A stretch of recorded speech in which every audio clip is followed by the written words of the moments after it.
Bonjour à tous, je m'appelle Apolline, je suis pharmacienne et passionnée de phytothérapie.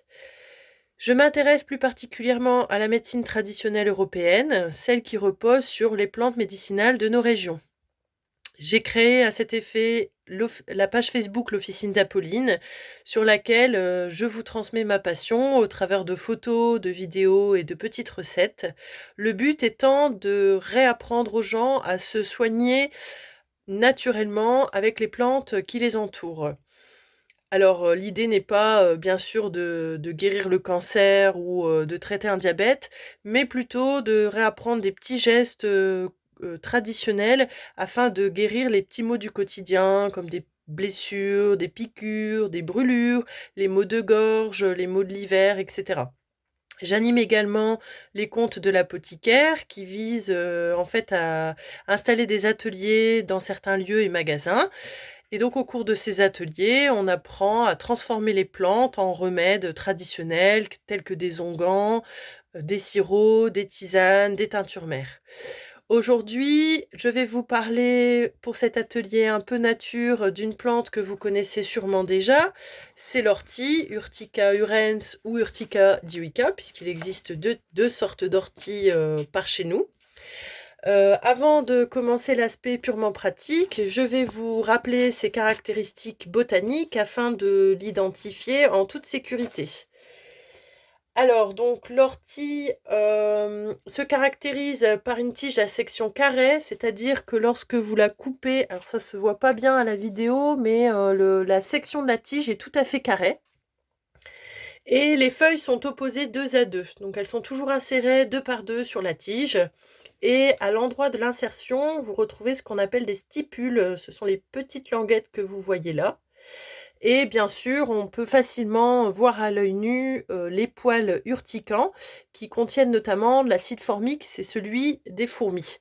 Donc en fait, il est enfermé dans une petite ampoule qui se casse au moment où vous l'approchez.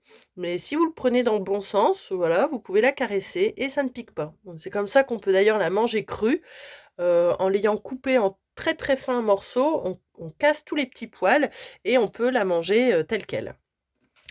Alors, méfiez-vous, elle pousse en colonie, mais au sein de ces colonies, on trouve souvent, certaines de ses voisines, qui lui ressemblent énormément.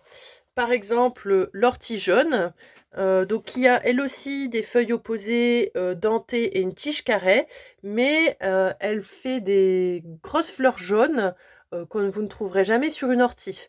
Donc, vous pouvez également la distinguer par, l'insertion du calice, hein, qui, en fait, va supporter les fleurs à l'aisselle des feuilles. On trouve également sa petite voisine, l'ortie blanche, qui ressemble énormément à la jaune. La différence, c'est que bien ici, les fleurs sont blanches. Voilà. Et également, on trouve facilement l'épierre, qui peut facilement ressembler à l'ortie, mais la différence, elle est beaucoup plus duveteuse. Elle ne pique pas. Et ici, c'est pas la saison, mais elle se munit de jolies fleurs mauves en épi. Et en général, elle est plus dans un milieu de sous-bois. Donc, si vous avez un doute, et aussi les pierres a une odeur bien particulière qui ne trompe pas. Si vous avez un doute, je vous conseille de toujours vous référer à un livre. Moi, je vous conseille, par exemple, pour les débutants, Les plantes sauvages comestibles, 50 plantes essentielles et leurs usages, dans les éditions Vieilles racines et jeunes pousses, Ulmer. Il est très bien fait, bien imagé, donc c'est vraiment facile pour démarrer. Alors pour cette recette, c'est très simple. Il nous suffit de quelques jeunes pousses d'ortie, donc qu'on cueille vraiment juste avant la préparation. Et on ne cueille de préférence que les parties supérieures. D'une part parce qu'elles sont plus riches en nutriments et en vitalité, puisque la plante vient de les sortir. Et d'autre part parce que ça limite le risque de contamination. Lorsqu'on utilise les plantes sauvages, on doit toujours se méfier du risque de contamination par exemple, les excréments de renards qui peuvent véhiculer des parasites, mais on peut aussi se méfier de l'urine du chien ou du chat qui traîne dans votre jardin. Alors également, quand on utilise des plantes médicinales, il faut toujours être vigilant de l'endroit où on va aller les cueillir. Éviter les bords de route fréquentés par les poids lourds ou les bords des champs traités par des pesticides. Parce que bien sûr, ces plantes vont se charger en fait des toxines et de la pollution, et au lieu d'être bénéfiques, elles deviennent alors je ne vais pas dire un poison, mais presque. Donc, on remplit une carafe avec les jeunes pousses d'ortie, voilà, en tassant légèrement, mais pas de trop, hein. On remplit jusqu'en haut, voilà.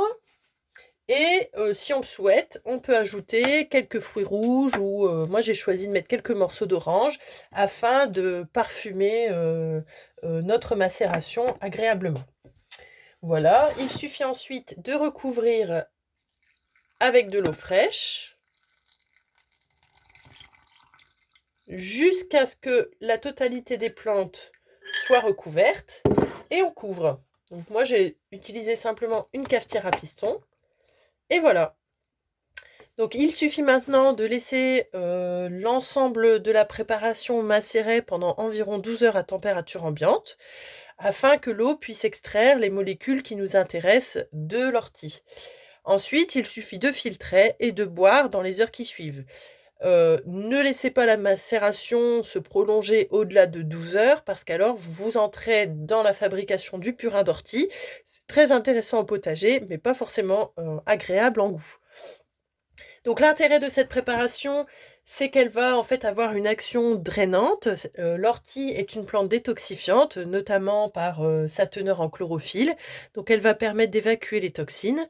Et d'autre part, elle va nous apporter énormément de minéraux tels que de la silice, du calcium, du magnésium, du phosphore, du potassium. Donc c'est vraiment une boisson qu'on peut boire quotidiennement, le matin ou toute la journée, même les enfants vont apprécier. Voilà, j'espère que cette petite vidéo vous a plu et je vous dis à bientôt!